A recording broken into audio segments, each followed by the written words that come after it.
The following program is paid for by Lifespan Wealth Management, providing financial advice since 1993. At Lifespan Wealth Management, the main thing they do is provide retirement planning and advice and manage their clients' investment accounts. If you're looking for a financial advisor, contact their office at 478-922-8100 to set up your complimentary consultation. Lifespan Wealth Management has offices in Macon and Warner Robins for your convenience, and you can learn more about them by visiting their website at retirerelax.com. While you're on the site, visit the special report section, which provides great financial education information on many different topics. You can also sign up to receive their digital feeds, which are short videos providing great information relevant to retirement, investing, and matters that affect your money. They also offer seminars to the community at no cost. If you're looking for a guest speaker for your church or civic organization, give them a call to discuss the topics you would like them to cover. Again, their contact number is 478-922-8100. Now, from the Macon studio of News Talk 940 WMAC, it's time for Your Money with Sherry Goss, Randy Goss, Jonathan Eisner, and Corey Albrecht.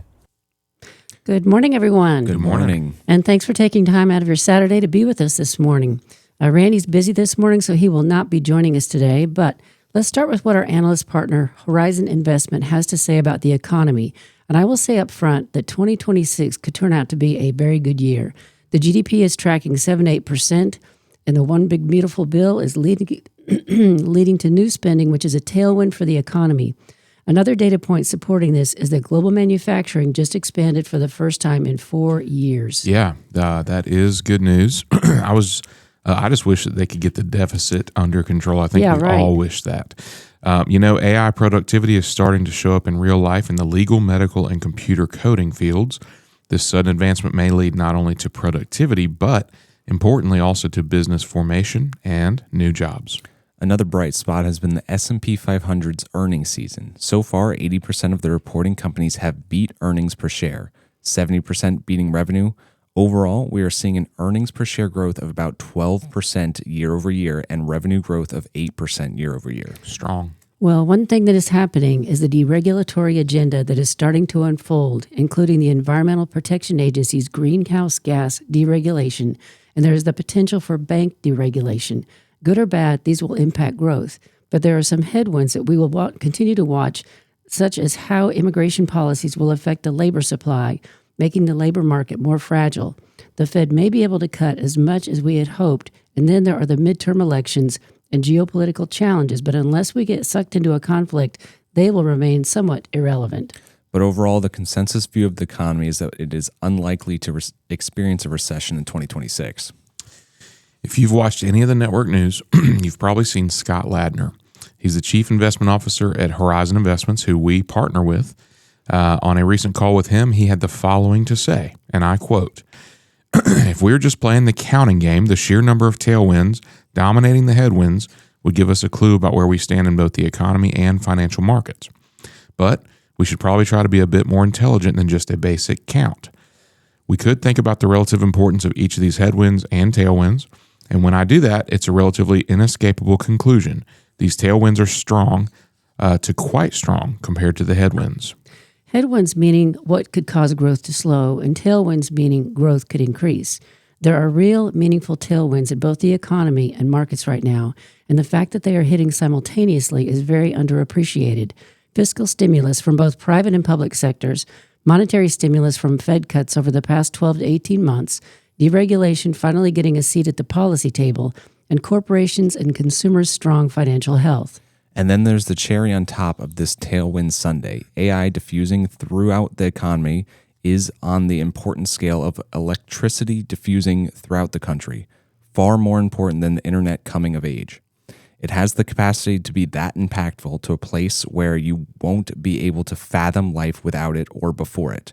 Creative destruction processes do have destruction, though, so we should not fool ourselves into thinking that this is going to be an extremely smooth transition, even if we are pretty sure that about the end state being incredible. So that's the short-term question in my head. We've got all these amazing tailwinds and a couple of identifiable headwinds, the most vexing of which to me is the consensus one. I'd rather be on the side of the overwhelming evidence, which is tailwinds right now. but in being vigilant about watching for the telltale sign of the consensus, which is always complacency with a capital C. To be clear, we're not there right now, but that doesn't mean that we can stop thinking about it and watching for it. If we do end up seeing something we don't like on that front, we're ready, willing, and able to do something about it. Yep. 10 reasons to remain optimistic about the U.S. economy. There are a number of good reasons for our optimistic update of the outlooks for real GDP and S&P 500 companies' earnings in 2026, and here they are. Roaring consumer spending. Many taxpayers are expected to see significant refunds this tax season. Early estimates from the Treasury Department suggest the average refund could rise by roughly $1,000, potentially bringing the typical check to nearly $4,000, up from approximately $3,100 last year. We mentioned this last week, but this money will be spent in the economy. Yep. This should offset the recent flattening of disposable income, which we attribute to the retiring baby boomer generation. They will continue to boost consumer spending by spending their retirement funds. As a result, the personal saving rate should continue to fall, boosting consumption. As we've often observed, the baby boomers are the wealthiest retiring generation ever on planet Earth. At the end of the third quarter last year, their net worth totaled a record $88 trillion, which accounts for 51% of total household net worth. In the past, people worried that when baby boomers started to retire, they would depress the stock market by selling their equities to meet their needs. Instead, it seems the bull market in stocks is allowing retirees to enjoy a comfortable lifestyle while their net worth continues to rise. Gallup reports that 62% of adult Americans held stocks in 2025. The total amount of assets held in IRAs rose to a record $18 trillion during quarter two of 2025. Since the start of the roaring 2020s through Friday's close, the market capitalization of the Wilshire 5000 has increased by $36.8 trillion to a record $69.4 trillion currently. Next, roaring tech capital spending. High-tech capital spending in nominal GDP rose $230 billion year over year to a record $2.3 trillion during quarter three of 25. This year, high-tech capital spending on AI infrastructure, including power generation and transmission, is projected to total $700 billion. Last week, investors were freaked out by how much the hyperscalers plan to spend on AI infrastructure until they seemed to realize on Friday that this would be very stimulative to overall business activity as well as the cash flow of the hyperscalers. You may be wondering what a hyperscaler is, so here you go. A hyperscaler is a large-scale cloud service provider that offers highly scalable and flexible computing infrastructure, enabling organizations to efficiently manage vast amounts of data and workloads.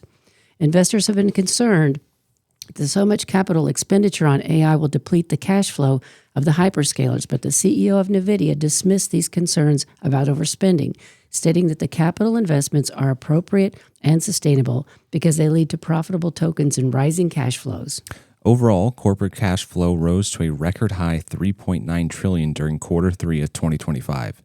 It will get a boost from the OBBA this year, the One Big Beautiful Bill. I'm not sure what the A stands for. Act. Under prior law, bonus depreciation had dropped to 60% in 2024 and was headed towards 40% in 2025. The bill permanently restores 100% bonus depreciation for qualified property, equipment, machinery, etc., placed in service after January 19th, 2025. Which is just fantastic. It really is. It helps kind of get the ball rolling, and it increases the spending that these companies are going to do to further their company. This allows companies to deduct the full cost of capital investments immediately. It effectively acts as an interest-free loan from the government, boosting near-term free cash flow for capital-intensive sectors like industrials, energy, telecoms, and tech is now a very capital-intensive industry. Yep, and previously companies were forced to amortize domestic research and development costs over 5 years. The OBBBA reinstates the ability to immediately expense 100% of domestic R&D costs in the year that they are incurred. This provides a massive liquidity boost for tech and pharmaceutical companies. By reducing taxable income in the current year rather than spreading it out, firms retain more cash for reinvestment, like Corey was just saying, or AI-related R&D. Roaring onshoring. President Trump has claimed that his administration has secured a historic amount of investment, primarily from foreign governments and corporations, as a direct result of his America First policies and tariff threats. The official White House lists major investments as approximately $9.6 trillion as of late 2025. The Bureau of Economic Analysis reports that the foreign direct investment in the U.S. was $323.6 billion during quarter 3 of 2025. The multi-trillion-dollar figures cited by the administration largely represents commitments and economic exchange targets projected over the next decade rather than liquid capital that has already entered the U.S. economy. Yep, but nevertheless, foreign direct investment is likely to increase significantly over the next 3 years while Trump remains in office. Unlike past eras when technology was seen as a threat to jobs, today's labor scarcity, which is mostly driven by retiring baby boomers, is forcing companies to innovate to augment the productivity of their workers. When companies can't find enough workers, they're compelled to invest in productivity-enhancing technology to meet the demand for their goods and services, which should remain strong for the reasons we've discussed above. The author has attributed the current productivity surge to the BRAIN acronym: biotechnology, robotics, artificial intelligence, and nanotechnology. AI is not a bubble, but the natural next step in a digital revolution that started with mainframes during the mid-1960s and evolved through PCs, the internet, cloud computing. Information technology now accounts for more than 50% of current dollar capital spending, up from just 15% at the beginning of the 60s. The tax cuts in the OBBBA are providing lots of fiscal stimulus to both consumer and business spending this year.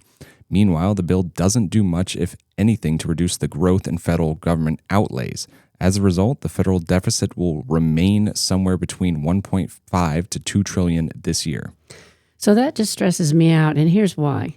U.S. debt will be more than 100% of U.S. GDP by later this year, according to the CBO. Debt held by the public will balloon to more than $56 trillion by 2036 as annual deficits continue to mount. By later this year, the federal debt held by the public is expected to surpass the size of the entire U.S. economy. The main drivers: increased spending on entitlement programs as the nation's population ages, as well as rising costs related to paying interest on the debt itself. The CBO projects that the annual U.S. budget deficit will top $3 trillion by fiscal year 2036. The deficit was briefly that high when the federal government spent heavily during the COVID-19 pandemic. By fiscal year 2036, the deficit will hit 6.7% of GDP, up from 5.8% in last year. Social Security and Medicare costs will drive mandatory spending to 15% of GDP by fiscal year 2036. Mounting debt will increase spending on net interest to nearly 5% of GDP. Tariff revenue will only partly offset effects of the GOP's One Big Beautiful tax law. Debt held by the public will surpass 100% of GDP this year and is projected to exceed 120% by fiscal year 2036. The Fed has reduced the federal funds rate by 175 basis points, which is 1.75%, since September of 2024. Monetary policy works with a long and variable lag, especially when the Fed is easing. Consequently, much of the monetary easing so far might be most stimulative this year. Next up, in a chaotic market, investors learn how to cope with surprises. Tariffs, AI innovations, pressure on the Federal Reserve, the Venezuela incursion.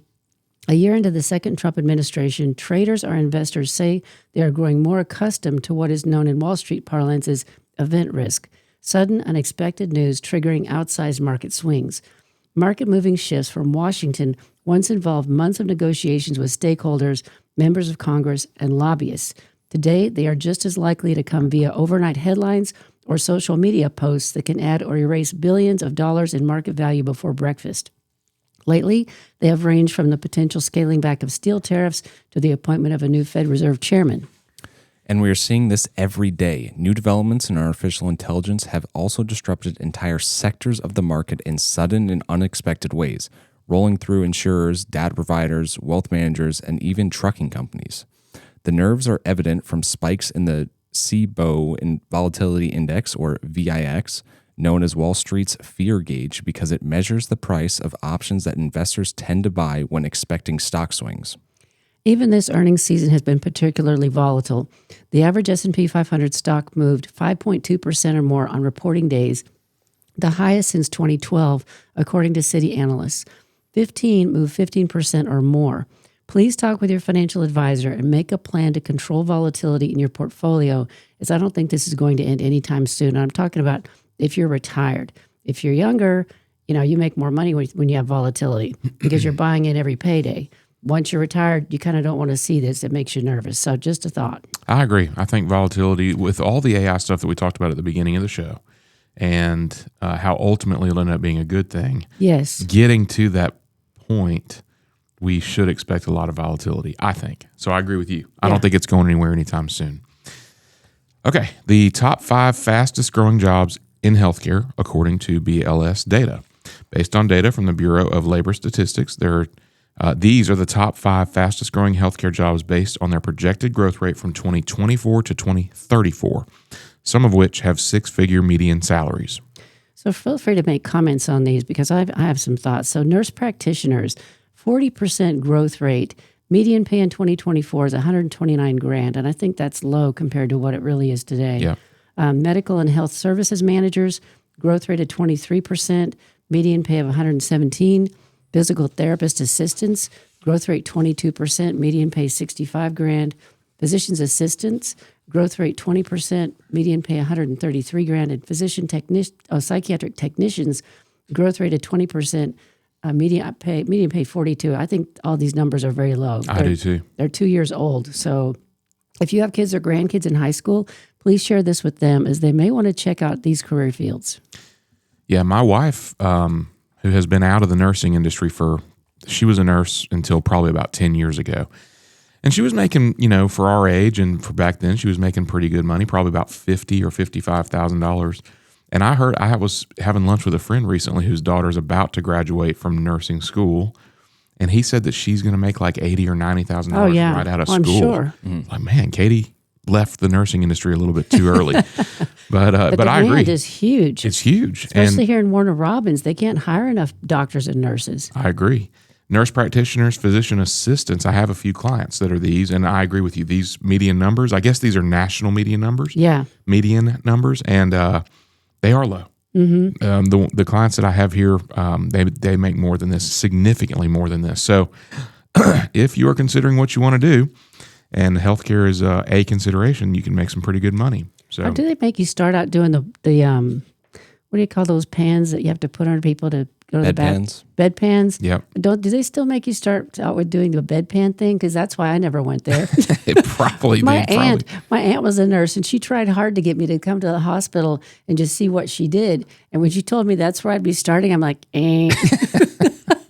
Maybe they figured out how to have robots do that or something. Sherry, I think you're a better financial advisor than you would have been a nurse. I think we can agree to that. Oh my gosh. And I think with the aging population, these jobs are just, they're already in demand. And I think it's just only going to get continue worse. to grow. For sure. Yep. Well, on to school. The new ways high schools are teaching teens about money. Finally. Love this. Mm-hmm. More U.S. high schools are crafting innovative approaches to teaching personal finance. For example, at Ethel Walker, a private school in Connecticut, its curriculum requires real-world experiences with money. One student there, a 16-year-old, is a government-certified preparer of tax returns. This is a public charter school. There is also a public charter school in California where students create financial plans for their future selves. Other schools have pupils pretend to be rental property landlords or spend a semester designing an imaginary family financial plan. The hope is that this out-of-the-box instruction will help students become engaged in building financial security early on and continue that engagement into adulthood. Financial literacy is something we use throughout life, so helping these young people understand money and how it works will help them better manage their money early on before they develop bad habits. It will shape how they want to live. I'm happy to see that this is not a 1 or 2 occurrence either. This new focus on financial literacy reflects on expanded numbers of graduation mandates nationwide. Me too. And 30 states have adopted laws or regulations requiring that students complete a separate personal finance course, which typically covers budgeting, saving, debt, and investing. More than 73% of public high school students will have to take a personal finance class by 2031, up from 11% in 2023. Yep, and what it really comes down to is helping people avoid making financial mistakes that may take many years to correct. What remains to be seen is whether these widened requirements will indeed make high school graduates much savvier, about all aspects of money in the long run. Probably you will hear one set of research praising the benefits and another showing that these courses don't really have positive, long-lasting effects. But if we can help even just a small percentage of people that get no exposure to personal finance at home become smarter with their money, then I would think this is a big win. The school in Connecticut I mentioned earlier has a novel approach. Every student at Ethel Walker learns about investing during a personal finance class in their sophomore year. As that school year ends, each girl tells the school where it should invest $1,000 from a roughly $44 million endowment. Students track their chosen stock, bond, mutual fund, or ETF until graduation. If they lose money after a year, they can switch. The school says that they have come out in the green every year. Yep. Chris Haig, a math and personal finance instructor at the school, says that giving students real money to invest persuades them to do deeper research and be more risk-averse about possible picks. He says that the investment returns from the 2025 graduates tied the overall market's growth of 28.3% between October of 2023 and May of 2025. The returns go back into the school's endowment, and the students with the best performing investments collect modest prizes. I think that's awesome. very cool. One of the students said that they knew nothing about the stock market before taking Haig's investment-oriented finance seminar. Her assignments included buying shares via a stock market simulation. When it came time to choose where to invest her allotted $1,000, the current junior says she avoided risky stocks because she wanted to be good with the school's money. I believe that will translate to their own money too. The school's dean says that she sees a lasting impact from the personal finance courses. She estimates that at least 20% of recent graduates buy stocks immediately by their sophomore year in college. Others are considering investment careers. The other real-world facet of Ethel Walker's experiential personal finance curriculum is taxes. This is a biggie. Students learn why they exist and learn about the nitty-gritty issues such as deductions. During a recent session of his taxation course, Haig brought to life the U.S. tax system's tricky balance between individuals and companies. He challenged students to calculate tax rates for income, sales, and other categories as if they were a ruler of a fictional country. Wealthy residents and their money might flee, Haig warned in response. The teacher says pulling a pretend nation's economic strings helps pupils understand where their government gets its money and how people can advocate for change. All students must pass the IRS Basic Tax Preparer exam by junior year, and as certified preparers, those age 16 and older can handle returns for local, low, and moderate income families through the IRS's Volunteer Income Tax Assistance Program. And this real-world experience allows students to learn about the difficult financial choices families often must make. The tax preparation services of the Ethel Walker students have generated nearly $1.2 million in tax refunds over 6 years. That is just fantastic. A public charter school in El Segundo, California, is taking another novel approach to instilling financial literacy. In a boisterous, crowded classroom, Christopher Jackson, the teacher, asked his 12th graders, who is wealthier, they or the 52-year-old teacher? The thunderous response was, you, back to the teacher. But the teacher replied back to them, you have time, but you are wealthier only if you take action now. That's an interesting concept. I like that. This is what we talk about all the time on this show. That thinking is why Jackson, a financial literacy educator, teaches his students to acquire strong financial habits today and plan financially backward from the future that they envision for themselves. Among other things, students devise lifestyles, budgets, and investing strategies for several phases of adulthood, especially between the ages of 18 and 35. Jackson's quoted as saying, whatever they want to achieve will happen earlier because they started earlier. And he's right, because being financially illiterate is extremely expensive. During a future selves exercise in Jackson's class, students use a selfie photo and an aging app to see how they would look at 65. Each student then wrote a letter to his or her older self, promising immediate steps to begin caring for that elder version's needs, such as retirement savings and housing. Yep, and in his letter, 17-year-old Dion Ratcliffe Jr. described hopes of being prosperous later in life through investments. Economic prosperity hasn't touched my family, he explains afterward, adding that he grew up in a low-income Los Angeles neighborhood with a lot of crime. He says the future self-exercise made him realize how his current financial decisions are going to affect him when he's older. The personal finance class also has helped Ratcliffe distinguish between wants and needs and understand that wants can wait. And again, this is stuff we talk about all the time on here. He says he feels tempted to spend what he earns from side jobs like washing cars, especially on clothes.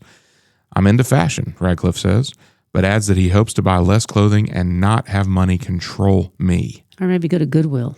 Yeah, right. Just before the end of the class, Jackson repeated a poll that he had taken at the start of class. The question, when should people start saving for retirement? And the answer is now.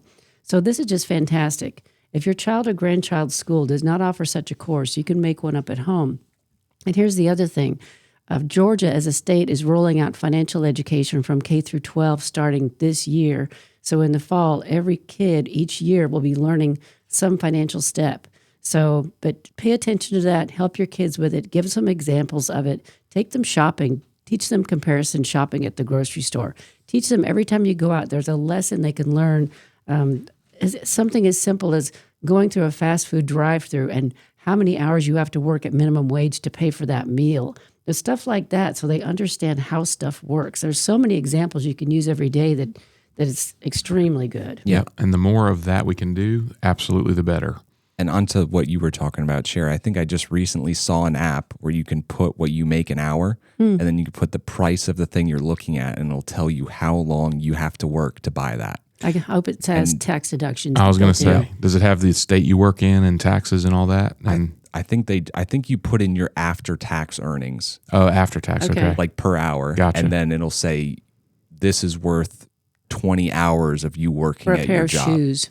And it kind of like seeing how much you actually have to work for it is just kind of It makes it a lot the more app helps. tangible. Right. You know, makes them appreciate it more, I would think. Or just say, I don't want to work that much. I just won't have it. I just won't have that thing. Let's do Very halftime. good. You've been listening to Your Money, brought to you by Lifespan Wealth Management, proudly serving Middle Georgia for over 30 years. Our mission? Helping folks just like you plan for a secure and stress-free retirement. Need a trusted financial advisor? Call us today at 478-922-8100 and schedule your complimentary consultation at our Macon or Warner Robins office. Want to learn more? Visit us anytime at retirerelax.com. Because when you plan smart, you can retire and relax. And here's something extra. We offer free educational seminars for the community. If your group needs a guest speaker, give us a call and let's make it happen. That's 478-922-8100. Now, let's get back to the show. How to choose funds in your 401k and how not to. Most 401k plans offer somewhere between 15 and 30 investment options. The fund names range from confusing to identical sounding, and it's not always obvious which ones are worth your money. A lot of people deal with this by picking the default option, choosing whatever sounds the most impressive, or spreading their contributions evenly across everything. None of those are great strategies, but the good news is that choosing well isn't complicated once you know what to look for. Step 1, find the index funds. Funds with index in their name track a published market benchmark like the S&P 500 or total U.S. stock market. They don't employ stock pickers or market timers. They simply hold the stock in the index in the right proportions, and because there's a very little active work involved, they charge very little. In a plan run by a major provider like Vanguard, Fidelity, or Schwab, the index funds are almost always the cheapest option available. You might see names like Vanguard 500 Index Fund, Fidelity Total Market Index Fund, Schwab S&P 500 Index Fund. These are funds who you want to build around. Yep. And 2, check the expense ratio. Every fund charges what's called an expense ratio, which is the annual percentage of your money that goes toward running that fund. It's automatically deducted from your returns, so you never actually see a bill, but it is real money. For index funds from major providers, you should expect expense ratios somewhere between 0.01% and 0.15%. That's pennies to dimes per year for every $100 that you invest. If you see a fund in your plan charging 0.5% or 0.75% or sometimes higher, that's a sign that it's actively managed. And you should ask whether a cheaper index alternative is available in your plan. The expense ratio is usually listed on your plan's fund information page, or a lot of times in the prospectus, what's called the prospectus. If you can't find it, search for the fund's ticker symbol, like, for example, VFIAX or FXAIX. Those are a couple of examples of mutual funds on any financial website, and it will be listed very prominently. Very good. Step 3, choose your approach. There are 2 basic paths you can take. If your plan offers a target date retirement fund, something like Target Retirement 2045 or Freedom 2050, you can put 100% of your money there and be done.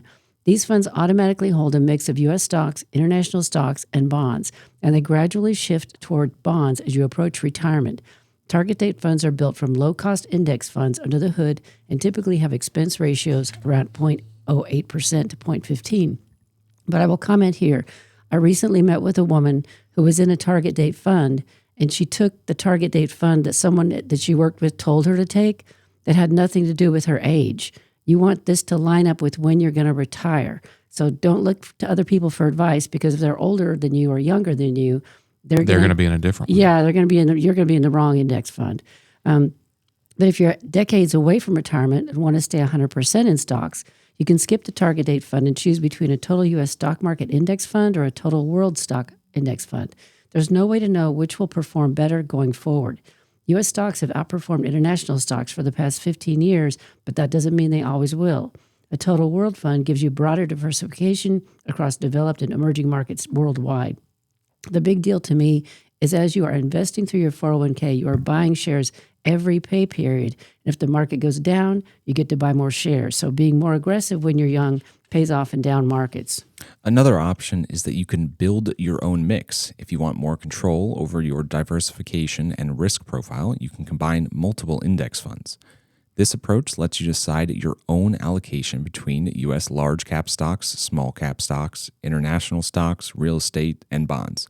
You can add bonds for safety as you get closer to retirement. You can add a mix of domestic large and small cap for different profile growths.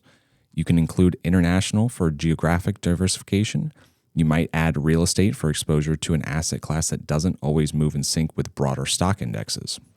Important, how not to choose. Just as important as knowing what to do is knowing what to avoid. Here are the most common mistakes people make when choosing 401k funds. Don't pick funds based on their name alone. A fund called Strategic Growth Opportunity Fund sounds a lot more exciting than the S&P 500 Index Fund, but exciting names usually mean active management, which means higher fees. And higher risk. Yes, the boring sound index fund is almost always the better long-term choice. And don't chase last year's best performer. Your plan's fund list probably shows recent returns. It's tempting to put all your money into whatever fund had the highest return last year. This is one of the most common and most costly mistakes investors make.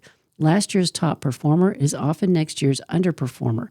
The data on this is overwhelming. Past performance does not predict future results. Another thing to do is to not spread your money evenly across everything. Some people divide their contributions equally among every fund in the plan, figuring that's diversification. It's not. If your plan offers 20 funds and you put 5% in each, you might end up with overlapping holdings, unnecessary exposure to expensive, actively managed funds, and a portfolio that makes no strategic sense. A single total stock market index fund is more diversified than this approach and costs a fraction as much. Yep. And don't ignore your investments entirely. Set it and forget it works well for your contribution amount and for your fund selection if you've chosen a target date fund. But if you've built your own mix, check in once a year to make sure that your allocations haven't drifted too far from your target. This doesn't mean checking your balance daily or reacting to market news. It means a quick annual review. Don't let the perfect be the enemy of the good. If you're debating between two low-cost index funds and can't decide, just pick one and move on. The difference between 0.03 fund and a 0.05 fund is negligible. What matters, that's a charge, what I was talking about. What matters far more is that you're contributing consistently and invested in something low cost.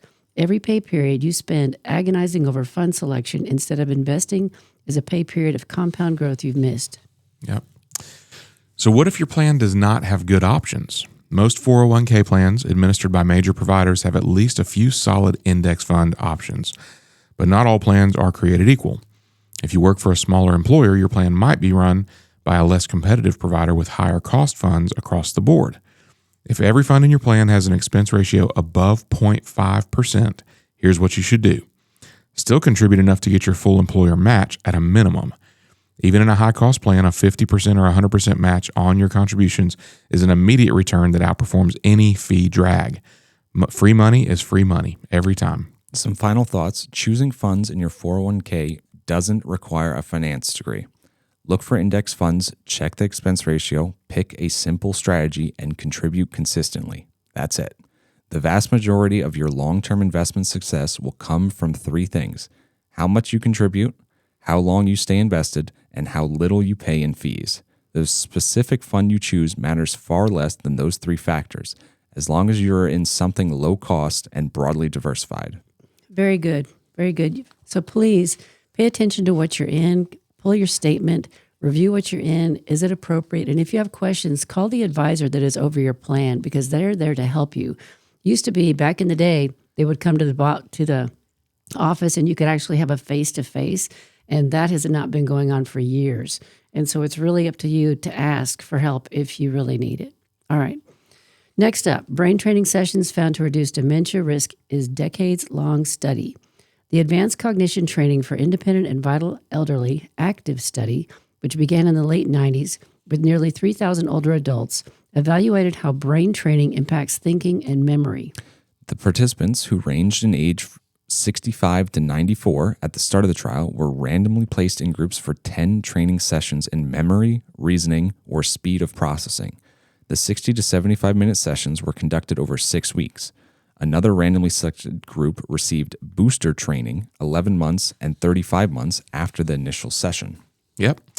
A recent follow-up study found that the participants who received cognitive speed training, in addition to follow-up training several years later, were 25% less likely to receive a dementia diagnosis over the next 2 decades. Which is amazing. It is amazing.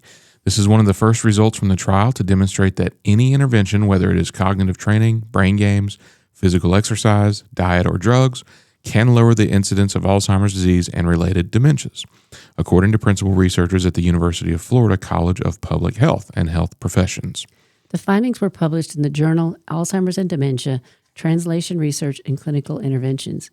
Participants who had the greatest advantage underwent a maximum of 18 training sessions over 3 years, according to the researchers. And I'm not going to give all their names because that doesn't matter. Marcisk, one of the researchers, said that he was absolutely surprised by these findings. He said, our initial findings had shown benefits of several training arms up to 10 years after training, with participants reporting less impairment in tasks of daily living and fewer motor vehicle crashes. These 20-year findings strongly suggest that engagement in cognitive training does no harm and may confer substantial benefit. Speed training requires that participants to process visual information on a computer screen and make quick decisions. As participants' speed and accuracy improved, the training got progressively more difficult. The UF Health press release stated, speed training may cause physical changes to the brain, leading to new and stronger connections between brain networks. Participants reported benefits after 5 years, including less difficulty performing tasks like cooking, taking medication, and managing finances. Particularly relevant for our conversations, I think. After 10 years, those who were trained in reasoning and speed of processing maintained cognitive improvement, according to the researchers. Speed training may cause physical changes to the brain, leading to new and stronger connections between brain networks. Based on the latest 20-year results, the team plans to launch follow-up trials to explore how older adults can benefit from pairing cognitive training with lifestyle habits like physical activity, diet improvements, and blood pressure management. Other recent research has attempted to link certain lifestyle changes and exercises to reduce dementia risk. A new study published in the journal JMIR Series Games found that playing certain games on a smartphone can improve attention and memory. Interesting. I need to look that up. I Yeah, need to underline it'd be very that. interesting to know what those are. Dr. Daniel Amen, psychiatrist and founder of Amen Clinics, previously commented on this method of brain training, noting that it's critical to continue learning and to challenge the brain, but that it's important to set boundaries.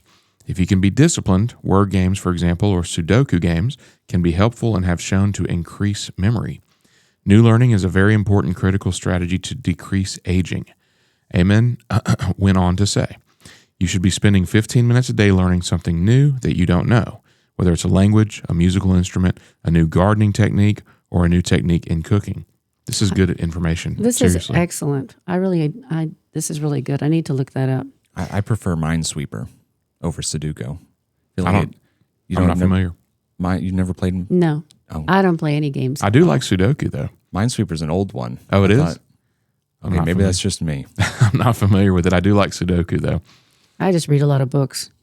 Companies from Levi Strauss to McCormick, among others, say they are raising prices early this year on items from blue jeans and spices to housewares and industrial products.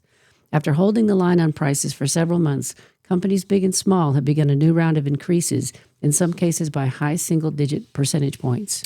Companies had raised prices last year after tariffs hoisted costs. Yet, starting in the fall, many firms held off on increasing and sometimes offered discounts to capture holiday shoppers. The pricing break is over. Many companies typically raise prices at the start of the new year, yet increases appeared to be stronger than normal for January for electronics, appliances, and other durable goods. Yep. Some companies have pointed a finger at tariffs for their increases, while others, especially small businesses, also blame higher wages and hefty health insurance costs that firms said they can't absorb or share with suppliers. Prices on the most affordable imported goods are up by 2.3% since dipping at the end of November. The Adobe Digital Price Index found that online prices posted their largest monthly increase in a dozen years in January, driven by higher prices for electronics, computers, appliances, furniture, and bedding. Columbia Sportswear said it is upping prices of spring and fall merchandise by, on average, a high single-digit % after mostly avoiding increases for fall and winter goods. The company said that it has also renegotiated prices with its factories and taken other steps to reduce the costs. When combined with other mitigation tactics, our goal in 26 is to offset the dollar impact of high tariffs, said the chief executive, Tim Boyle. Such new price increases follow last year's wave of tariff-driven price hikes. Retail prices started falling beginning in October, with the biggest drops before Black Friday, but they then started rising again, particularly after Christmas in what looks like a post-holiday reset. Levi Strauss raised prices last month in response to tariffs and is rolling out additional price increases this month. The apparel company said it has more opportunity to raise prices on newer and higher-end products and is increasing prices by more modest amounts on lower-priced entry-level items. Structural Systems Repair Group, a Cincinnati-based construction company, is taking a 10 to 15% increase in prices that will show up in new contracts this year. SSRG typically absorbs increases in material costs totaling 5% or less, but tariffs pushed steel prices up 10% last year, and healthcare costs for its 115 employees increased by a similar amount. The company adapts and maintains parking garages, stadiums, and other structures. Higher costs can be particularly challenging for small businesses, which typically have thinner profit margins than big companies and fewer ways to offset higher expenses. By raising prices, companies risk turning off buyers and hurting sales. When tariffs prompted Stanley Black & Decker to raise prices last year by the high single digit on average, sales fell in the U.S., particularly for lower-priced items. The tool and hardware company is now looking at selective discounts. Sin, a company that makes housewares and lighting in Brooklyn, New York, is archiving items such as a ceramic planter that costs $450 because it doesn't believe customers will pay more and is upping prices across its entire lineup this year. We try to absorb rising costs whenever we can, according to Virginia Sin. I was wondering why it's called Sin. Right. It's because it's her when last first time name. I read it, I was like, what? Okay, that makes sense. So that was according to Virginia Sin, the company's owner. Yet, the company, which usually raised prices on only a handful of items each January, took the across-the-board price increase because wages, material costs, shipping, and other expenses have all climbed. Starting wages for new employees in training rose 20% between 2022 and 2025.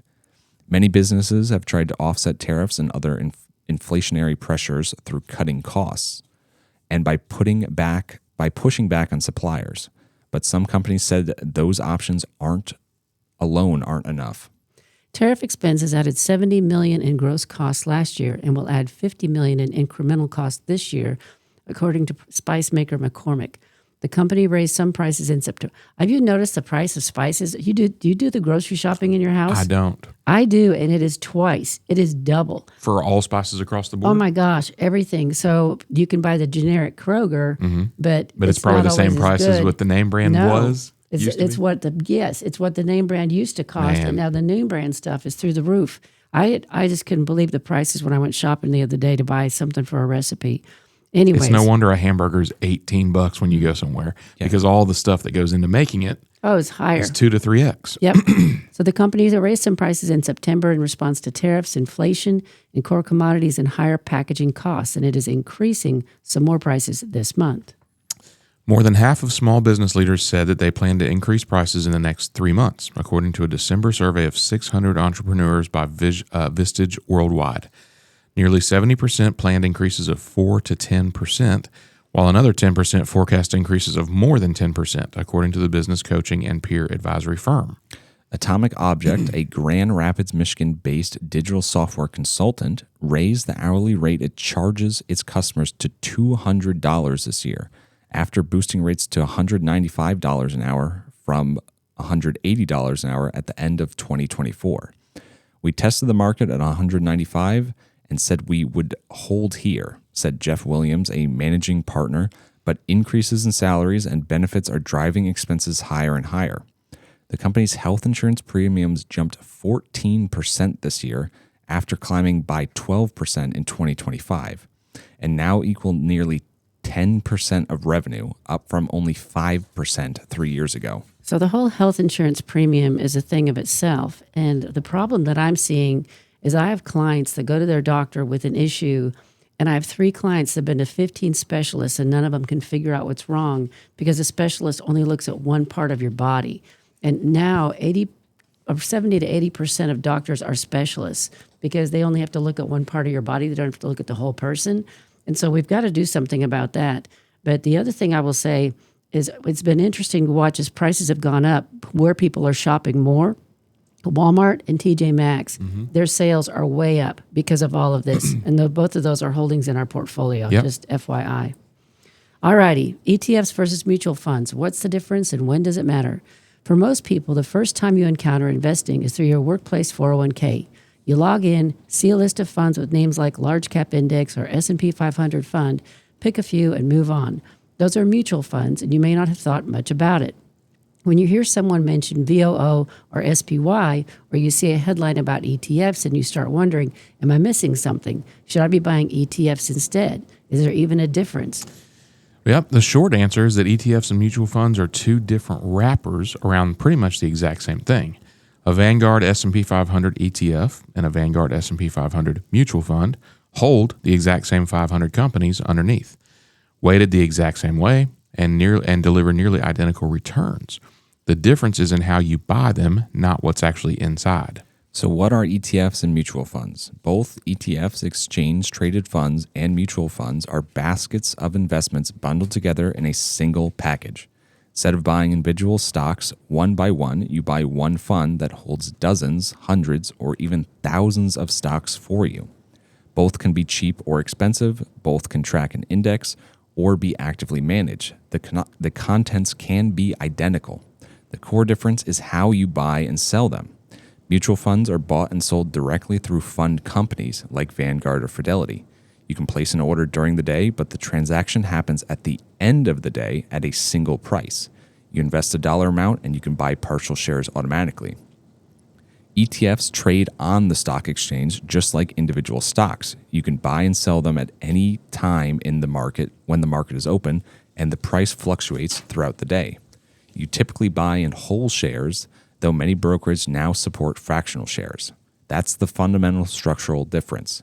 What's inside the fund, whether it's an S&P 500 index fund or a bond fund or a total stock market fund, can be exactly the same regardless of which wrapper it comes in. So how similar are they really? Look at 2 of the most popular investments in the world, both from Vanguard, both tracking the exact same index. Vanguard S&P 500 ETF VOO, 0.03% expense ratio. Vanguard 500 Index Fund Admiral Shares, VFIAX, 0.04% expense ratio. That's the difference of 0.01% or 1 basis point. On a $100,000 portfolio, that's $10 per year. Over 30 years with a 10% average annual returns, that difference compounds to roughly $1,800, which is a rounding error in the context of a portfolio that would have grown to well over $1.5 million. Same stocks, same weight, same returns, different wrapper. Here are the practical differences that actually matter. For most long-term investors, there are only a few situations where the wrapper makes a real difference. Your 401k uses mutual funds, and that's perfectly fine. Your workplace retirement plan is built around automatic payroll deductions. Every pay period, a set dollar amount comes out of your paycheck and gets invested. That model works naturally with mutual funds, where you invest a specific dollar amount and get however many shares that buys. ETFs, which trade at fluctuating prices on an exchange, don't fit neatly into that system. That's why your 401k almost certainly offers mutual funds rather than ETFs. There's no disadvantage to this. Yep. And if you're investing on your own in a taxable account, taxable meaning not an IRA or a 401k, ETFs do have a slight tax advantage. This is probably the most meaningful practical difference. When investors sell shares of a mutual fund, the fund itself may need to sell some of its underlying stocks to raise cash to pay those departing investors. If those stocks have gained value, that triggers a capital gain that gets distributed to every remaining shareholder at the end of the year, even if you didn't actually sell anything. You can get a tax bill because someone else left the fund. ETFs avoid this through a process called in-kind redemption. Instead of selling stocks for cash, large institutional middlemen exchange ETF shares for the actual underlying stocks directly. No stocks are sold on the open market, so no capital gains are triggered. The result is that ETFs almost never distribute capital gains, while mutual funds occasionally do. This only matters in a taxable brokerage account. Inside an IRA, a 401k, or Roth IRA, you're not paying capital gains taxes along the way, so this advantage disappears entirely. Mutual funds are simpler for automatic recurring investments. If you want to invest a fixed dollar amount every month outside of your 401k, mutual funds make it easy. ETFs have historically required you to place manual trades through most major brokerages now offer fractional ETF shares and recurring purchases that have largely closed that gap. Mutual funds sometimes have minimum investments. Many mutual funds require $1,000 to $3,000 to get started. ETFs have no minimum beyond the price of a single share, and with fractional shares available at most brokerages, you can start with almost any amount. Yep, here's a few final thoughts on this. ETFs and mutual funds are not competing products. There are two ways to package the exact same investments in a lot of cases. Neither one is inherently cheaper or more expensive, better or worse. The right choice depends entirely on where and how you're investing. Investing through your 401k, then you're probably using mutual funds. That's how the system is designed, and it works very well. Investing on your own in a taxable brokerage account, an ETF version of the same fund gives you a slight tax advantage. Setting up automatic investments for your IRA, either one works. Pick whichever is more convenient at your brokerage. The decision that actually impacts your long-term wealth isn't the wrapper. It's what's inside. How much you're paying in fees and whether you're investing in low-cost index funds versus expensive actively managed funds, which we talked about earlier in the show. That's a much bigger topic and one worth understanding. So I'll say that. Go ahead, Sherry. So I was just thinking as we're talking about all of this, if you're still working, you really need to look at a projection based on how much you're saving, potential, be really conservative about what the return is going to be over time, and run a projection. And I'm trying to remember the name of the website that I use. I can't remember that. I wish I had thought to bring it in here. But if you are curious about this website, just email me, Sherry, SHERRI at rfmoney.com, and I'll send it to you. Because when clients come in and they are in their investing years and I see how much they're investing monthly, I do the calculation in the system. And then we also go look at their Social Security statement and see how much they're going to get and when they're going to retire. And we can run a projection based conservatively on the returns and see where they will be financially and are they doing enough. And so it's important as you're younger, before you retire, to be able to look at a projection and see where you're actually going to end up and are you doing enough. And the first thing, though, is the debt payments. I don't know about you, Jonathan, but I see a lot of people that still have a lot of debt, car payments, mortgages, and they want to retire. And you've got to get rid of all of that. Yeah. That's part of the projection too. Yes, for sure. And speaking of, I'll fit this in our last few seconds. Speaking of clients who are still in their buying in years, like you mentioned, contributing years, we have about 2 months. I'm on all my clients about this, but we have about 2 months left to contribute to 2025 IRAs, Roth IRAs, etc. So The max for last year was either $7,000 if you're under 50 or $8,000 if you're over. And if you contribute to an IRA before April 15th, make sure your advisor contributes it to last year. Have a great weekend, everybody. Very good. Thanks for listening to Your Money, produced by Lifespan Wealth Management. As financial advisors, the main thing they do is provide retirement planning and advice and manage their clients' investment accounts. If you're looking for a financial advisor, please contact their office at 478-922-8100 to set up your complimentary consultation. You can learn more about them by visiting their website, retirerelax.com. And if you have a question or a topic that you would like them to cover in next week's broadcast, you can email Randy at rfmoney.com. They look forward to connecting with you next week. Have a great weekend, everyone.